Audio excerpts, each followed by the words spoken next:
Right, so last time we worked through the top 4 buttons.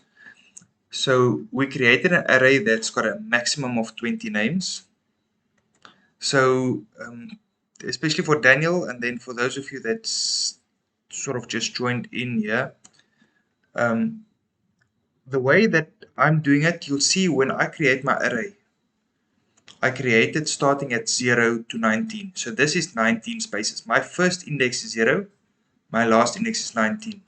Now I know Mr. Walkershaw taught you guys with a starting at going from 1 to 20.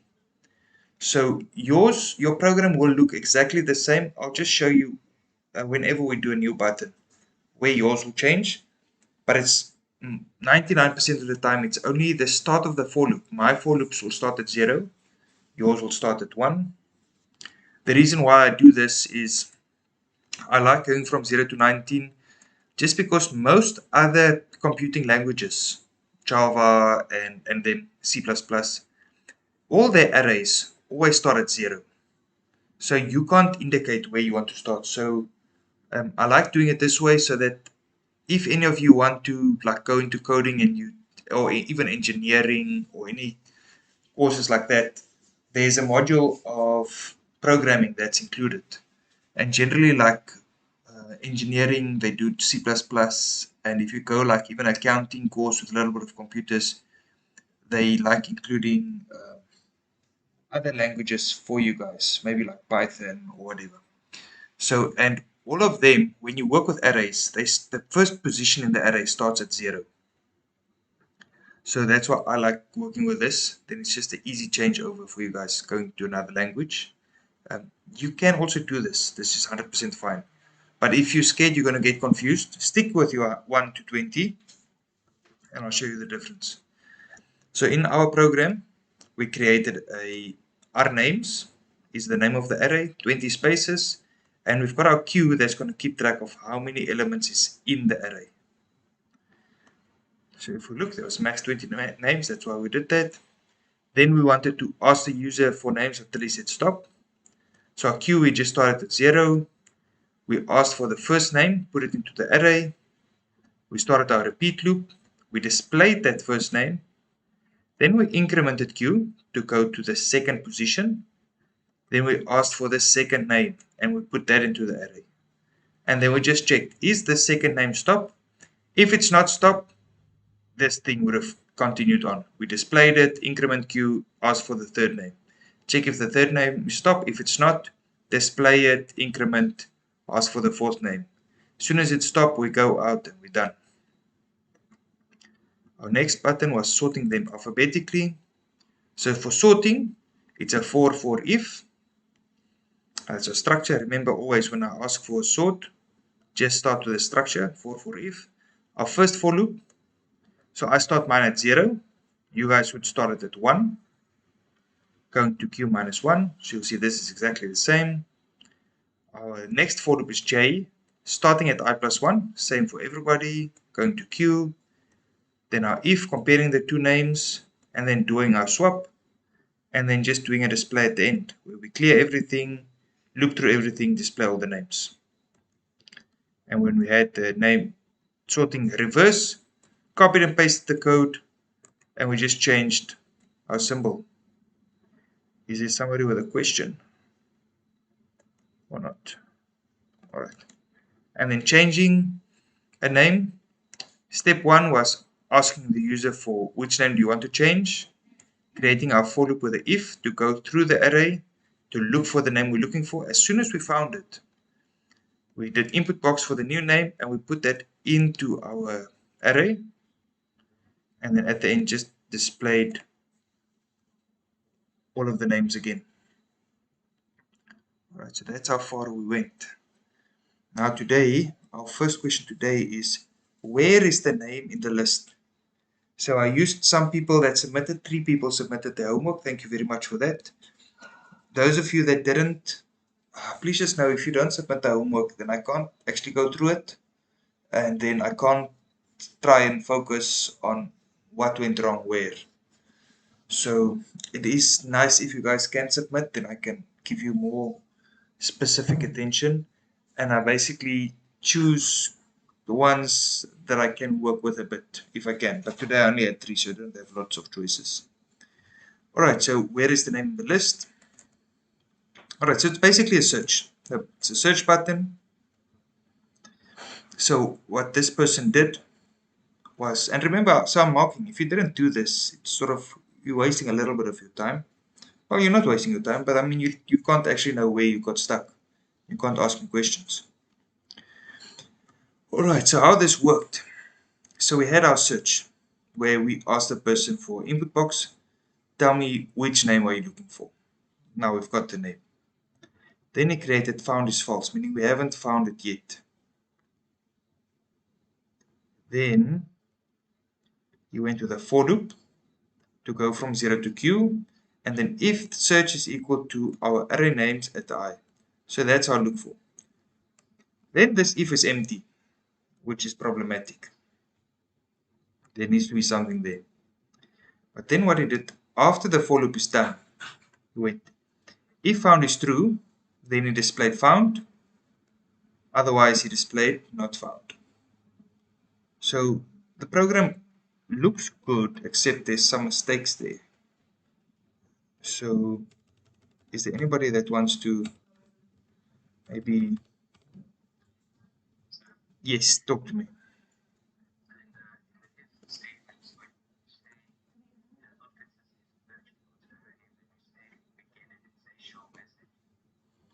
Inside, yeah, inside the if. All right, so why, wants to tell me, why do we not want to put our message inside there?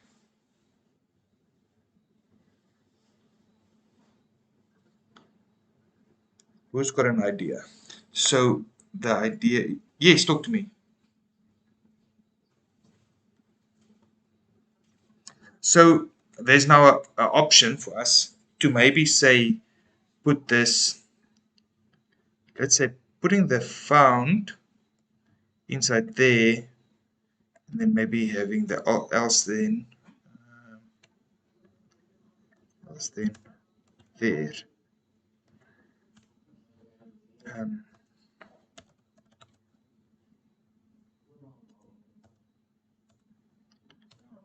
oof, it caps on. Why do we not want this way of doing it? So we do our for loop. If we find the name, we say it's found. Otherwise, we say it's not found. Why is this not ideal, putting our messages inside our loop?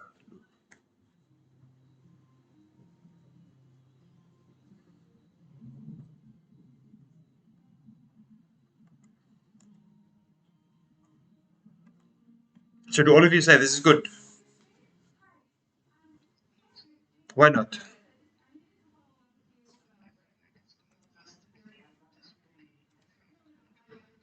Yes. So our problem is, okay, I've got other errors. Okay.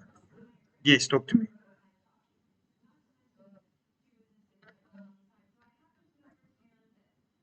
Yeah.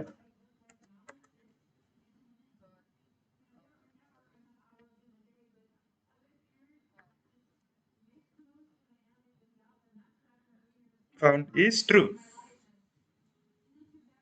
All right, that sounds good. So let's quickly look at this, why this is not good. Unfortunately, I can't run it now because we have some other errors to fix first. But with this one, our problem here, where do I go now?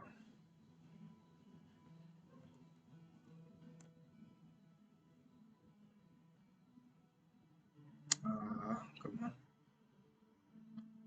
All right, here we are. So the problem that we've got here, if you display inside the for loop, remember this for loop, let's say we've got 10 names. That means this for loop will happen 10 times.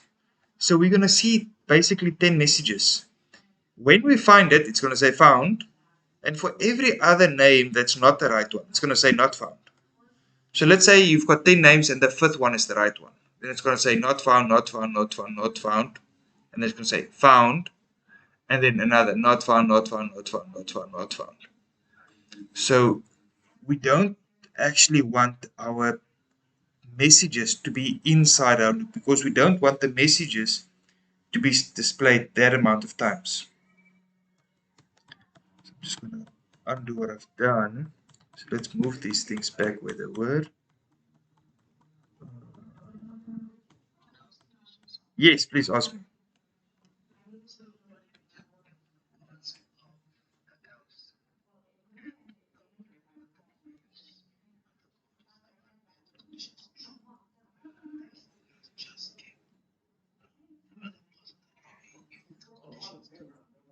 So you can do that, but the problem is, what if the question said, either say that the name is there or tell me that the name is not there? So let's say the question asked you that they want the message saying, listen, the name you're looking for does not exist. You need to tell them that. Yeah, so in this case, because the question was, I didn't actually say what it should have been, so if you did it that way, then it's fine. Because I didn't say I needed that message. But I do want us, when we look at this answer now, I want us to assume that we do want the not found message as well. Alright, then we had somebody say, what if we just go inside here and say found equals true? Alright, let's quickly trace through this. So we'll ask the person, which name are you looking for? Then found is false. Now we do a for loop to go through the whole array. And we come. Yes, talk to me.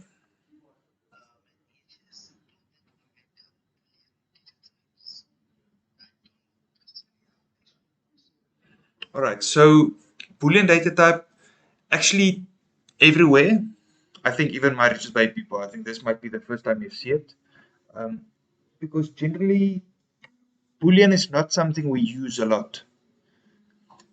But like this is like one of the first instances where it's a good thing to use. And I want to say with arrays, and especially searching, creating a Boolean variable is a good thing to use. What Boolean does, it just got two options. It's either true or false. So you can't put anything else into it. It's literally like a true or false, or on or off, but with the words true or false. It can only have those two.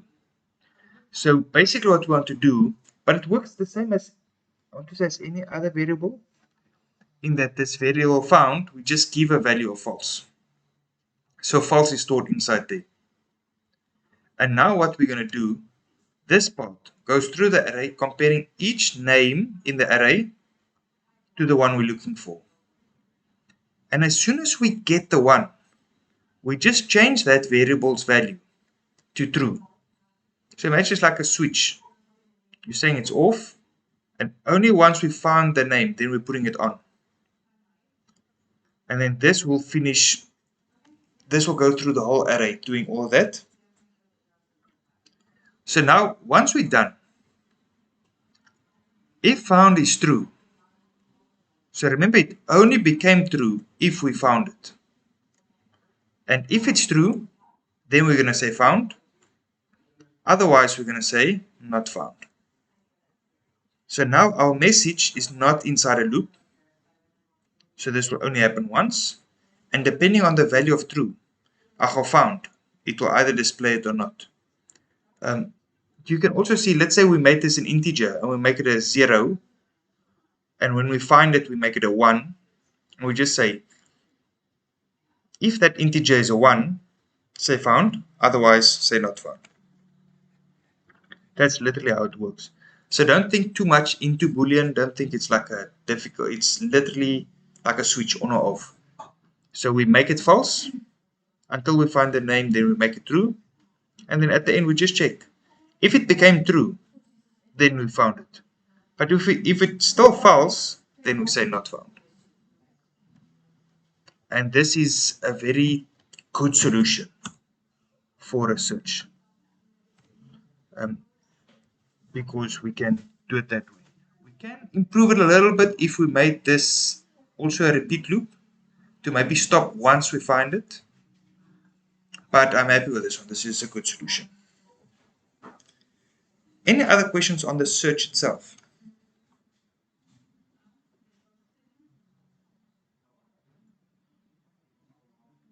All right. Then we go to the next one. Adding a name. Yes. Say again.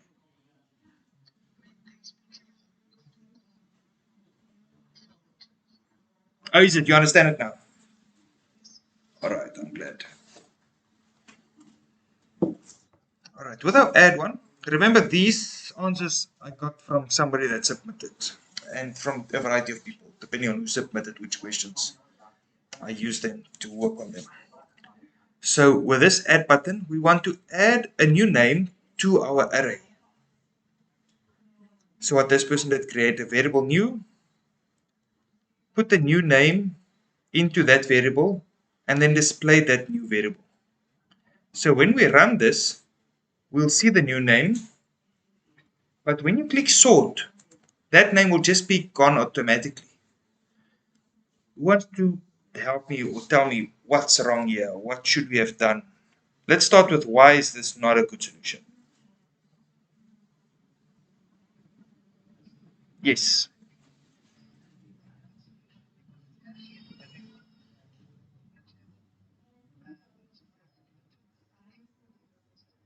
100%. So we're getting a new name, putting it into just a temporary variable, displaying it, and then forgetting about it.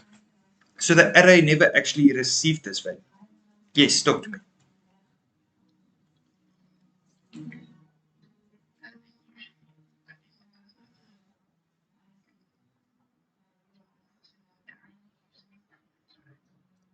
Yes, why would you want to use increment? And incrementing what?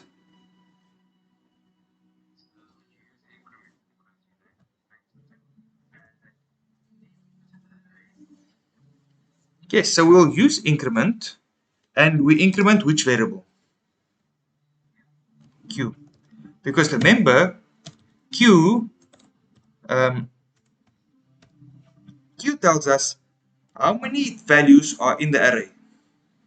So we need to increment Q because we're adding one. If we had 5 names and we're adding a name, it will have 6 names. So we need to increment Q to say that, listen, Q was 5, but it should be 6 now because we added a name. So now my next question would be, okay, so we're incrementing Q, that needs to be there. What else can I fix here? What else do I need to change? Because now, did this add it to my array yet?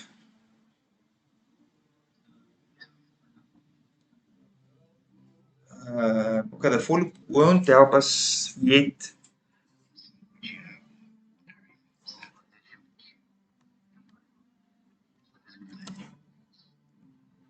Okay, you want to put it in front of the input box in there. Okay, right.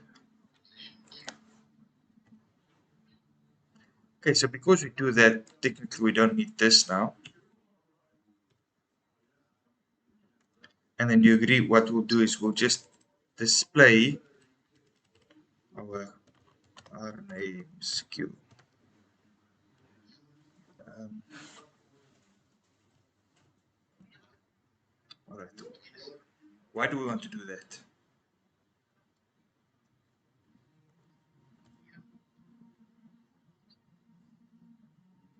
Okay, so let's quickly look. So at this stage, for you guys, let me just see. I think mine and yours might differ a little bit in this one. Let's just quickly see. So remember, mine is 0. I put it in position 0. I display it. Then my queue goes to 1. Then I check if 1 is the one I want to. I get the 1 in there and I check if it's stopped. If it is, I go out. So technically in my program, Q is my first open position. Because Q will say I've got one name, even though that name is in position 0. And if I've got 5 names, my Q will be 5, but my position of my numbers will be from 0 to 4. So in my program, Q is actually the first open spot. So what I do need to move mine in any case. Let me see, where's this at now? So I do need to, no, this is not that. I do need to change mine, but I need to move my queue actually one down. What you guys can do, I agree. So the people that worked with the 1 to 20, what you'll do this up there. So the 1 to 20, the people that uses the arrays of 1 to 20, your increment queue would need to happen beforehand. Because yours will also say 5, but that means your names will be in positions 1 to 5. So you need to go to 6 and then put it in position 6 and then display 6. However, mine, if I've got 5 names, my queue will also be 5, but my position in my array will be 0 to 4. So 5 is actually the first open space, then displaying it, and then incrementing queue. So yes, so those of you that said move it up, if your array is 1 to 20, you are 100% right. Mauritius, yes, ask me.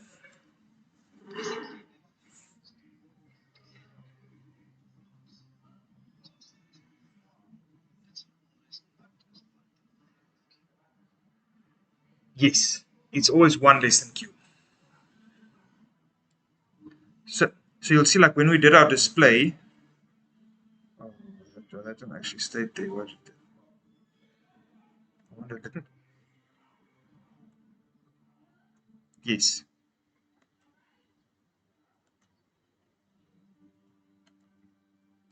Yes. Perfect.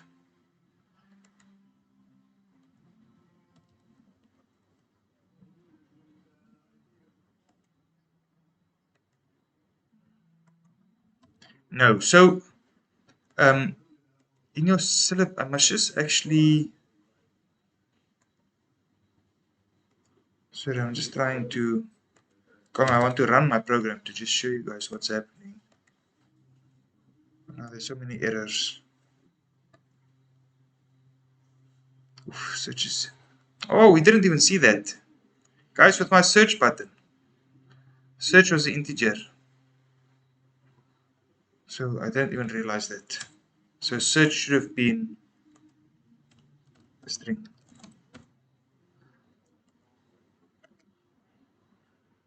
Alright, let's quickly see. So let's ask. We've got Joe, and then Jan, and Koos, and Sarki, and then we go stop. So there's our 5 names. So if we sort them alphabetically, you'll see stop is in now suddenly. And our reason for that is with our sort, remember for mine, when I display, I should not display 1 to Q, I must display 1 to Q minus 1. Remember, we sort of use the default for loop we get. We're supposed to use. I clicked the wrong button. Let's fix that. All right, let's go back to add. So yes, so for me, Q is my first open spot. So that's why I should add it first and then increment Q. While you guys, you need to create the open spot and then add it. Then to answer Pavan's question, so what you call that is, it's called dynamic arrays. So it's not part of your syllabus, so you don't need to worry about it. You never need to know it. You never need to do it. I'm not 100% sure how Delphi works with it, but what we do in Java is you basically create it sort of like that. It doesn't look like it gives an error though. See? Okay, so Delphi might be similar, where you sort of just create it without giving it any positions. But then what you need to do is, the first time what you want to use it, you actually have to assign how many spaces do you want to put into it. And then you can use it. And then you can actually, that's why it's called dynamic arrays. So it can go bigger or smaller depending on how you need it. But then it's not fixed onto how many spaces it's got. The way we do it, if you create it, if you declare it here with a certain amount of spaces, you cannot change it later on. So now it's stuck. So ours, if you try to put in 21 names, you'll actually get, you're going to get an array index out of bounds error. Let's quickly see. So 1, 2, 3, 4, 5, 6, 7, 8, 9, 10, 11, 12, 13, 14, 15, 16, 17, 18, 20, 21, and then we get this. Alright, so you'll see if you get an access violation at address, that means you're trying to put something into that RAM space, but it doesn't have space for it, because what we did, we allocated 20 pieces of string to our memory, put out like a space. Inside this space, we're going to put 20 strings. Once you want to put the 21st one in, it will actually tell you what are you trying to do. There's no RAM allocated for this 21st string. And that's why you get that memory violation, that you can't put it in there because there's no space for it. Very good. Okay. Right. Then let's go to remove a name. So when we want to remove a name, yes, talk to me. Yeah. Yeah. Oh, okay. So generally they'll never ask for it, because what we are doing, our enter button is adding more than one name. So generally add a name will just always be for one. But let's say they ask us to add 5 names, for argument's sake. Then the only thing you'll do is you can create a for loop here that goes, doesn't matter any values you want, but let's say from 1 to 5. So it happens 5 times to begin, and then you can just put an end there, and there, and just create your I. So now we're saying do the following 5 times. So we'll ask for a name, put it in the array, display it, increment q, and then do all of that 5 times. You'll see on the inside we're using still q. We're not even going to use our for loop variable, because the position of this one is not right. We don't want to use positions 1 to 5, because what if there's already 10 names inside? So you literally only use the for loop to say do this 5 times for me, and then this is our first open position. Then you display it, go to the next one. Next open position, display it, go to the next one, and it will do that 5 times for you.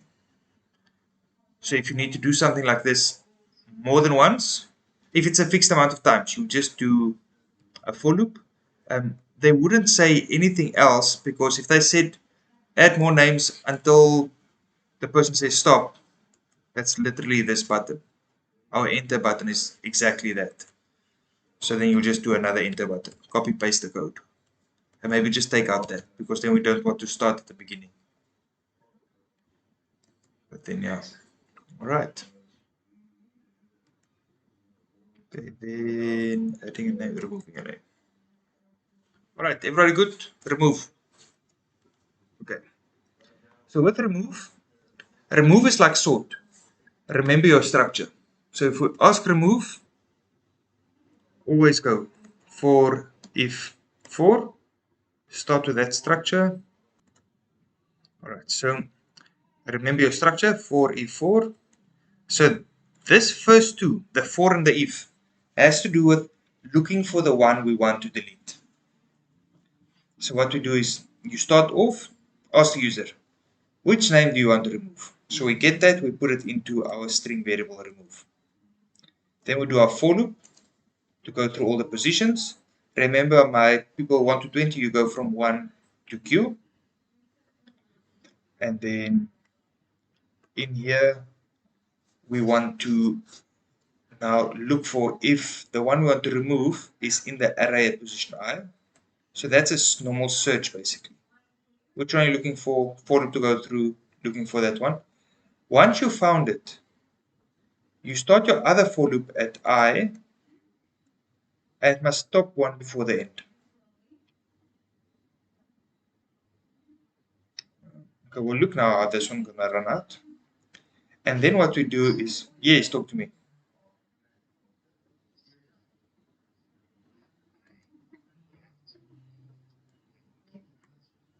No, so you can go Q.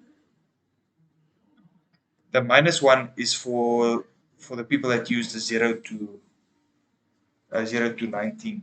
But let's see without. I think without should also work fine, irrespective actually. So 0 to Q should be fine. We'll run it now and we'll just confirm. And then we see if the one we're looking for is in the array. Once we found it at position I, then what we want to do is our J loop starts at I, and this one must stop one before the end. Not necessarily, but preferably. And then what we do is we take each next number, so J plus 1, and we put it into the previous one's place. So we move the one after it up 1, and the one after it up 1.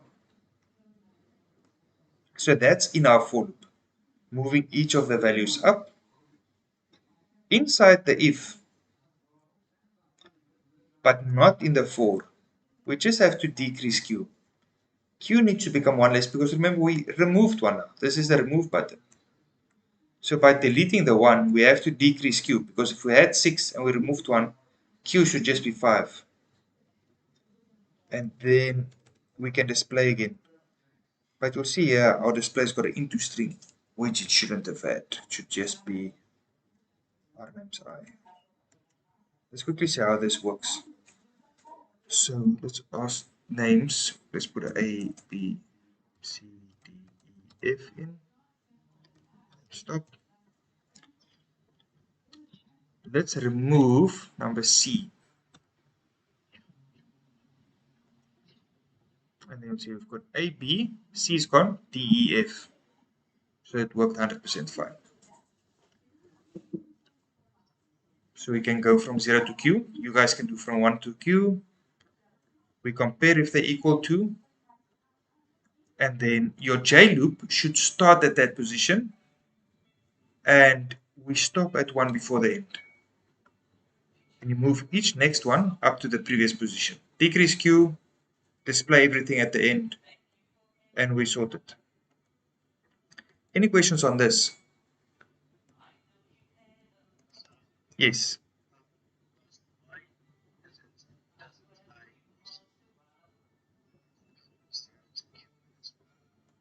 Wait.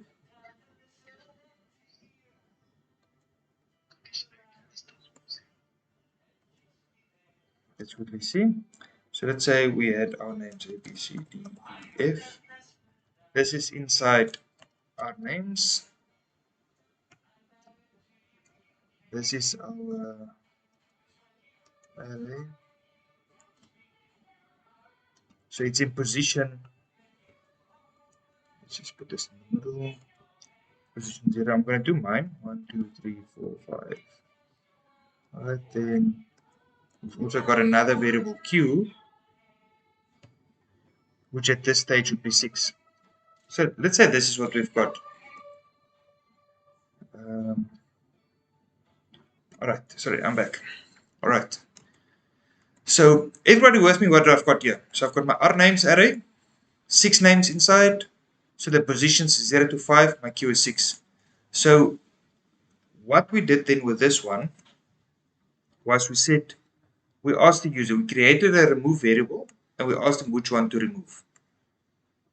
So we created another remove variable, and with this one we asked which one, and let's say we said C. That's the one we want to remove. So now what we do is we've also got, let's just see what else we've got. We've got our I variable that keeps track of where we are. Alright, so I is 0 initially. So we check, is this one, so what I'm looking at now, so we ask the user which one to remove, creating that variable. Now I'm going to do this part where we loop through from 0 to Q, and then we look for the name if the name that's in the array is equal to the remove one. So what we'll do is we check, is that one equal to that one? No, it's not, so I moves on. Then we check, is that one equal to that one? No, it's not, so I moves on. Then we check, is that one equal to that one? Yes, it is. So at this stage, I would be equal to 2. Do you agree? Because now I was 2, then it was equal to each other. So now we look further. Now we go to this stage here. Now j also starts at I. We stop one before the end. And what we're doing is we're taking j plus 1 and putting that into j. So let's look.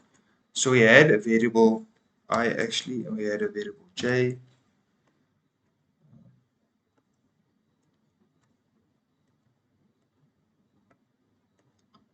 So all these green ones are basically spaces in memory that we allocated. So at this stage, I was 2, and we found them. So now we start our j for loop, and we say, okay, j, you must also start there. Now what we do on the inside of this loop is we say that the array names at position j plus 1, we put into array names at j. So j plus 1 is 3, so it's going to take that one. So we take that one and we put it into j's place. So we put that one into there. So we basically move that up. Then j becomes 3. And now again, we take the one in j place, plus 1's position. We put it into j's place. We put it there. And then j becomes 4. And now again, what we do is we take the one in j plus 1's position. We put it into j's place. We do that. So remember, this one carries on until q minus 1. So j will actually become 5. So j is 5. And now what it does, it takes the one in this position. Remember, my array's got 20 positions. And so forth. So now it's going to take this one and put it into that one's position. And then it's going to become 6, which is equal to C. Well, we actually went to Q minus 1, sorry. So it would have stopped at 5.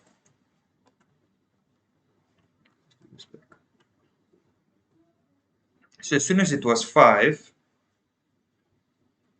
it would have done this, sorry. So it would have done this 5 and then it would have stopped.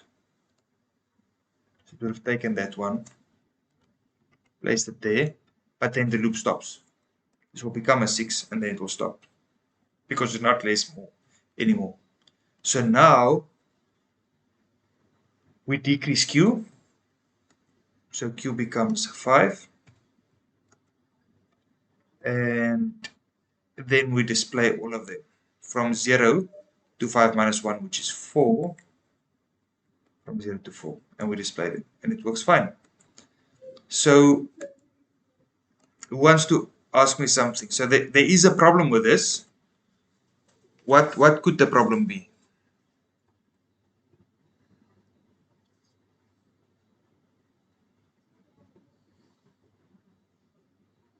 Or any comments on this? Do all of you think is good? Do you understand?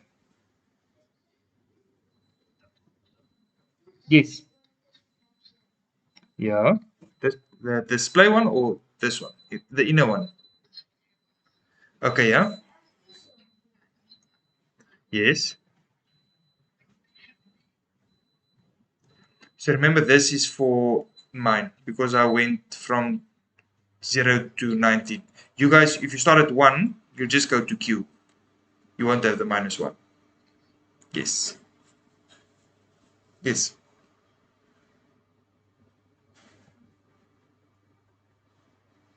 Okay.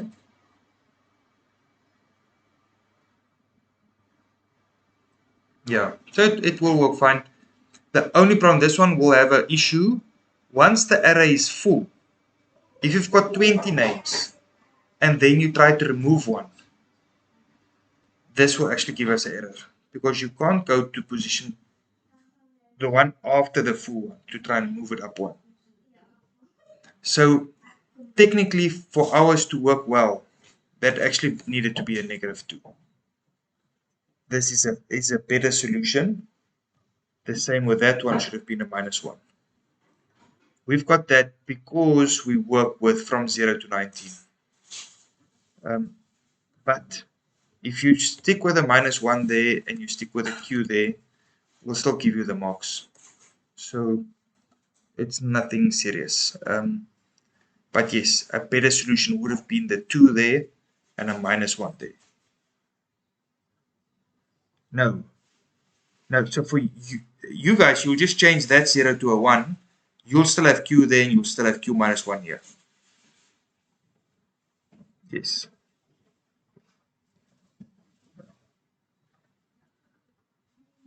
Right. Right. Any other questions on the remove button?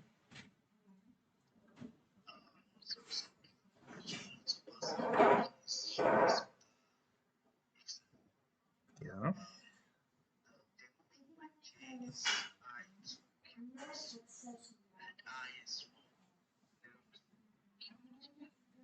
All right. So the only difference that it would make, let's just see if I can undo here, but yeah, I can do this. All right. So the only difference it would make, once we got to this stage, when J was 4, and we moved this one up 1, we copied that and we pasted it there. So when it stopped here, we won't go, because at -2, it will do this and now it will stop. But remember what we will do, that the Q minus, this Q -1 is still there. So we'll decrease Q to become 5. So what this will mean is we will display the first 5 only every time. So theoretically, this one is still there in the array. But what we are doing, we're telling the computer, listen, there's nothing there. Don't look at it, don't use it. I'm telling you there's only 5 numbers, so they'll only do that 5. So when we sort, we work with that 5, and add, remove, change, everything, we just work with those 5, because Q is telling us there's only 5 numbers. So then you would say, but so the other one's actually better because we're taking a blank thing and putting it in there. But as I said, the problem is once you get to 6, 7, 8, 9.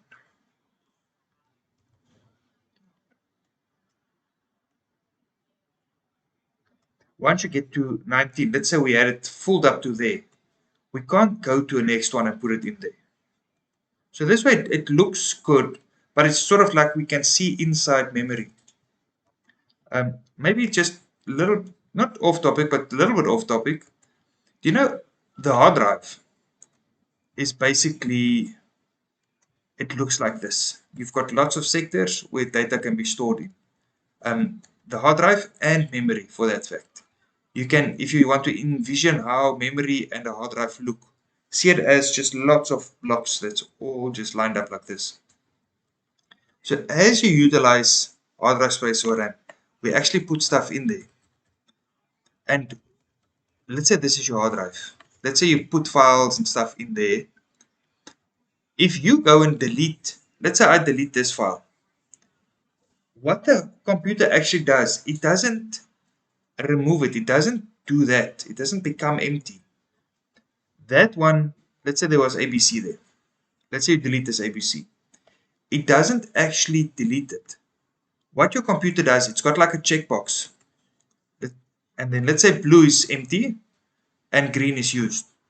What your computer does, let's say you delete that file. The only thing it does, it tells itself, listen, that file, that space is available for use.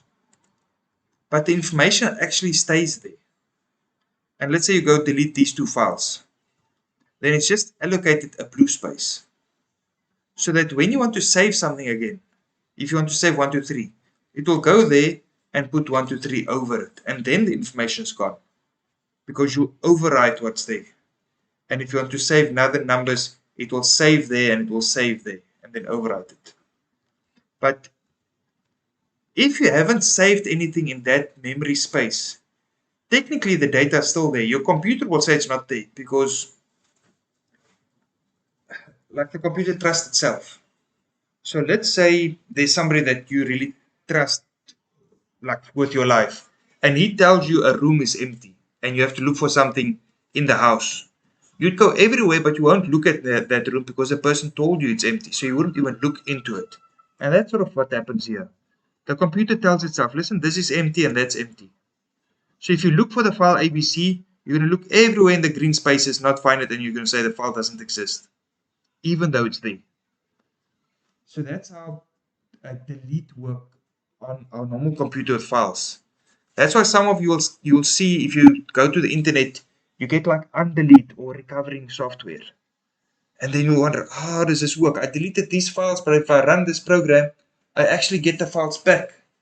And then you think, what is happening? How can I delete this stuff and I get it back? Because what that undelete programs do, they go look in these blue spaces and they recover the files that's there. The only problem that you get sometimes, because now some of you will say, oh, but so when I ran it, I only got some of my files and some of the stuff said it's corrupt and what's happening. Because with these blocks, a file doesn't use a block only. So you might have a file 1, 2, 3, but it uses 3 blocks. It's called like clusters. It uses 3 clusters to save. Now, what you do, so you put the file there, became green because it's usable, and then later on, you delete that file, so the computer makes it blue again. You save something else, and it saves a file there, RRR. Now you run recovery software. So it can recover the first part of the 1, 2, 3 and the last part of the 1, 2, 3, but the middle piece was overwritten by something else. And that's why you can't always recover everything. If that space was used by something else, then the file becomes corrupt because you only get a part of the file.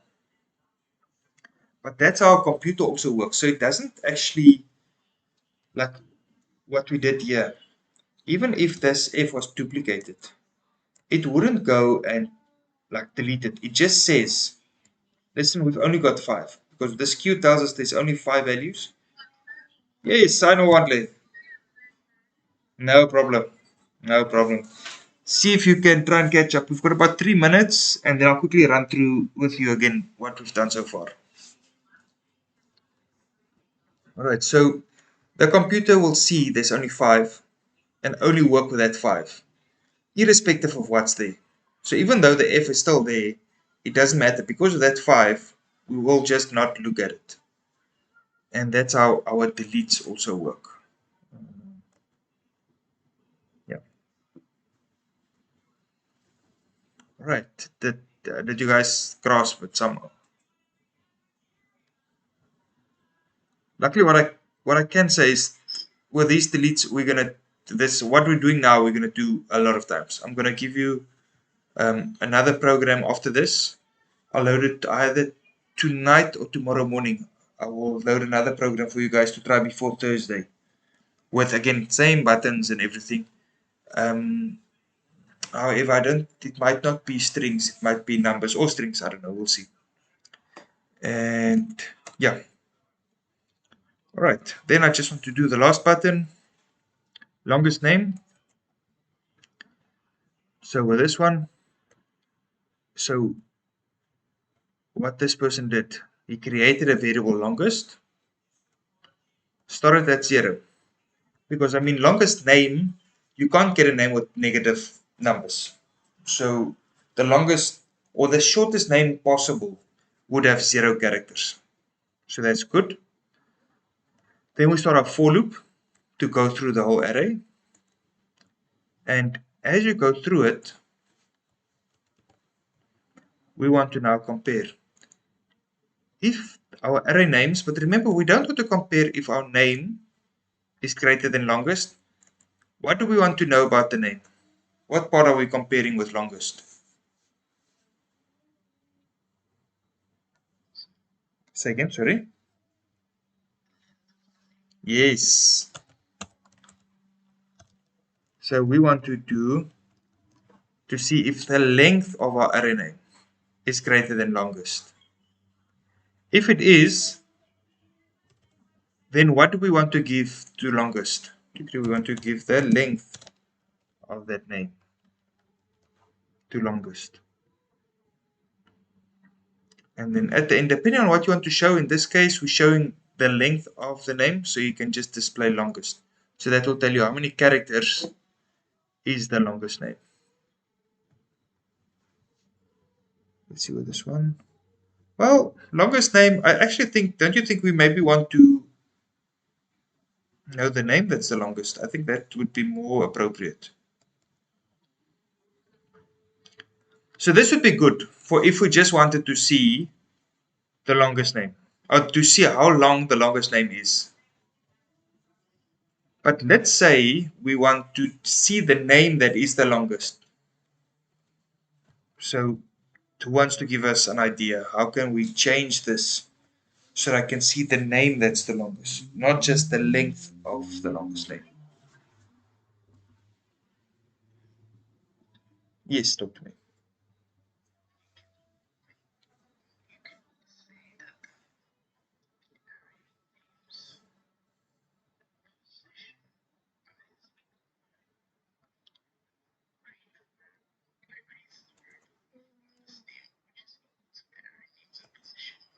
Is it a integer?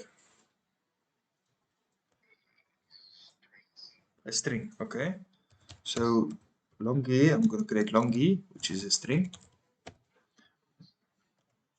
All right, and what did you give to longy?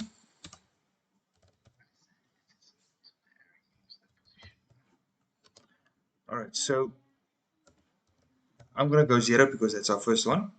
So basically what we're doing is we're going to assume the first name is automatically the longest. So my longy says, I say array name 0 is the longest name. So we assume the first one's the longest, and now we go through this, all right? Then you still keep your for loop, right? All right. And then how did you change your if then?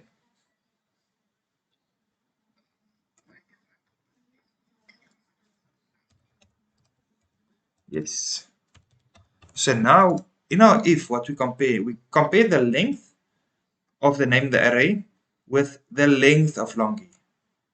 And if the length of the array name is more than the length of longy, that means what did you give to longy? The array name. Yes. You see. So we assumed the first one is the longest. We went through all of them. Every time comparing the length of the name to the length of the longest name. If there's one that's more, see there, if the array name is longer than that, then we take that name and give it to longy. And then,